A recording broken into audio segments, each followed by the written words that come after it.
Сәлем менің тыңдармандарым, менің каналыма қош келдіңіздер. Маған тіркеліп, лайк басуды ұмытпаңыздар. 7-ші сыныпты бітірген жылы біздің ауылға бір ерекше бала келді. Аты Ербол. Әкесінің бауыры Нарынқолда тұрады екен. Ерекшелігі сол, орысша таза сөйлейді. Гитараның құлағында ойнайды, даусы да әжептәуір. Кейде біз естімеген ақындардың өлеңдерін оқиды. Өзі біздің әулетке құда бала болып келеді екен. Сондықтан алғашқы танысқандан-ақ кейін жақын досы да мен болып шыға келдім. Соншама өнерлі, ақылды болғанмен үнемі көздерінде мұң толып, көңілсіз жүретін. Өмірдің өзі ерте есеткені көрініп-ақ тұр. Сол бала ауылда бір айдай аунап-қунап болған соң үйіне қайтуға жиналды. Кетерінде маған қолқа салмасы бар ма? Біздің ауылға жүр, дейді. 10 шақты күн демалып қайтасың. Қапшағайдың суы іргеде тулап жатыр. Суға түсеміз, балық ұстаймыз. Ойланып қалдым.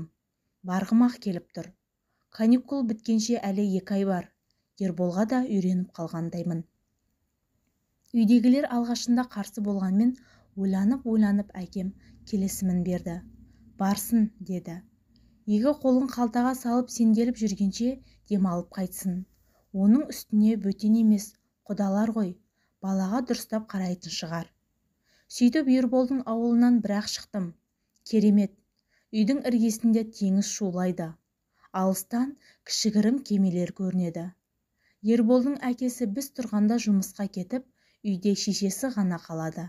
Досым тұра салып терезенің алдында тұрған гүлдерге су құяды. Асықпай, баптап суарады. Кейде күбірлеп гүлдермен сөйлесіп жүргенін байқаймын. Ал шешесімен бір ретте тілдескенін көрген жоқпын. Міне, гүлдерін суға қандырып, сырын ақтарып болып, маған ымдап жатыр. Көлге кеттік дегені. Жүгіре шешініп көлге қойып кеттік. Әбден шаршағанда ғана жағалауға шығып, ыстық құмға аунап жатырмыз. Ербол деймін. Сен шешеңмен неге сөйлеспейсің? Ол кісі де үндемейді.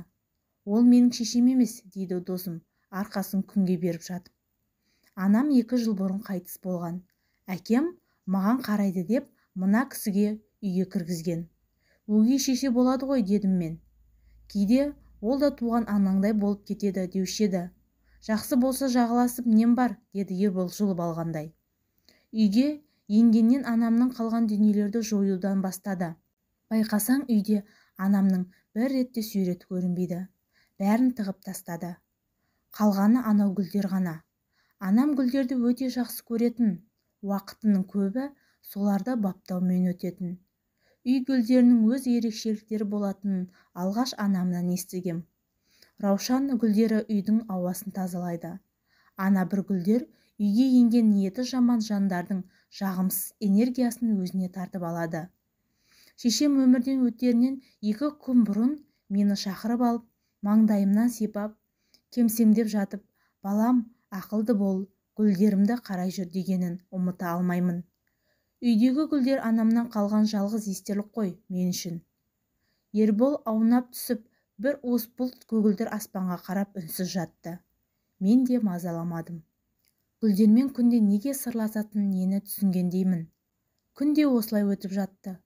Ерболдың гүлдеріне су құю, күбірлеп әңгіме айтатынына да көз үйренді. Бір күні күн батқанша балық ұстап кеш қайттық. Үйге кіре бере досым аңырап қоя берді. Гүлдер, гүлдерім-ай, құртыпты. Терезе жаққа қарағанмын, обалай. Таңертең жайнап тұрған гүлдер бүрісіп құлап жатыр. Айқайды естіп түпкі бөлмеден өгей шеше шықты. Біреу өлгенде неге бақырасың, деді сұрланып. Гүлдеріңе тыңайтқыш сатып әкеліп, салып қойып едім, қайдан білейін, солды да қалды ғой. Ербол ештеңе демеді, жылаған күйі далаға атып шықты. Артынан еріп келемін. Әдейі істеді, анашым-ай, гүлдеріңе қарай алмадым. Сені сағынғанда гүлдеріңді иіскеп мауқымда басушы едім. Енді маған бұл үйде ештеңе қалған жоқ. Кетемін. Жылап барады, сөйлеп барады. Менің де көзімнен жас пырылдап қоя бергені. Ертесі Ербол менімен бірге біздің ауылға қайтты. Үйіне қайтып оралған жоқ. Мектепті Нарынқолда бітірді. Сол досым кейін мединститутты бітіріп, елдің ең білікті дәрігерлердің біріне айналды. Осы әңгімені жазып отырған пақырды да ажалдан арашалап қалғаны бар. Жуырда үйіне шақырған. Хан сарайдай кең бөлмелерін аралап жүргенмін. Көзім терезенің жақтауында тізіліп тұрған үй гүлдеріне түсті. Үлбіреген, кіл әдемі гүлдер. Анамның аманаты ғой, дейді досым. Күнде таңертең өзім су құямын. Кейде сырласып қоятыным да бар. Кешірші деймін баяғы оқиға есіме түсіп. Өгей шешең бар ма? Ол кісі әкем өмірден өткен соң 3 күннен ақ үйдегі бар жиған тергенді тиіп алып, бір күнде тайып тұрған. Шешемнен қалған ұсақ түйекке дейін іліп кетіпті.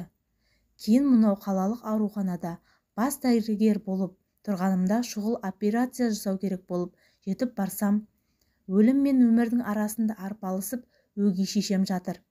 Сосын деймін, сосын не болды? Мені бірден танып жылап қоя берді. Өміріме қасірет сыйлаған, анамның аруағымен алысып, гүлдеріне у сеуіп өлтірген, онымен қоса мені де балалық шағымды өлтірген адамның өмірі менің қолымда тұрды. Сенесің бе? Мен сол сәтті қанша жыл күттім. Талай түн өгей шешенің қиянатын ойлап қиналып шықтым. Бірақ 3 сағат бойы операцияны өзім жасап, оны өлімнен алып қалдым. Бас тартуға да болар еді, дәтім жібермеді.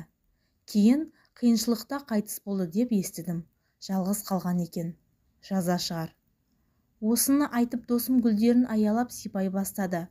Кейбіріне күбірлеп сөйлеп қояды. Анасы есіне түскен шығар. Аманат қой.